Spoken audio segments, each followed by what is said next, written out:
উন্নত নগর গড়ার বার্তা নিয়ে বিশ্বের অন্যান্য দেশের মতো বাংলাদেশের পালিত হচ্ছে বিশ্ব বসতি দিবস। এবারের প্রতিপাদ্য ছাত্র জনতার শক্তি, আধুনিক নগরীর ভিত্তি। দিবসটি উপলক্ষে সকালে রাজুকে এক আলোচনা সভার আয়োজন করা হয়। আলোচনায় অংশ নিয়ে পরিবেশ, বন ও জলবায়ু পরিবর্তন এবং পানির সম্পদ উপদেষ্টা সৈয়দা রিজওয়ানা হাসান বলেন, তরুণ প্রজন্মকে বাদ দিয়ে নতুন বাংলাদেশ গড়া সম্ভব নয়। একই আলোচনায় গৃহায়ন ও গণপূর্ত এবং শিল্প মন্ত্রণালয়ের উপদেষ্টা বলেন, ঢাকাকে বাসযোগ্য করতে অন্তর্বর্তী সরকার যতটুকু সময় পাবে সংস্কার করে দিয়ে যাবে। এছাড়া শহরকে সবুজ ও জনবান্ধব করতে বর্তমান সরকার উদ্যোগ নেবে বলেও জানান তিনি। উন্মুক্ত স্থানগুলোকে সত্যিকার অর্থে উন্মুক্ত করে দেন।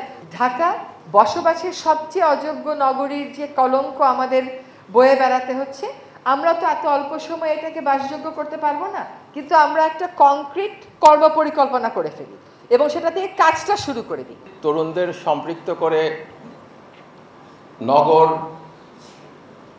উন্নয়নের ক্ষেত্রে পরিকল্পনা নিতে চাই, তাহলে এটা এখনই শুরু করা দরকার, কারণ এর পরে করতে গেলে হয়তো অনেক দেরি হয়ে যাবে।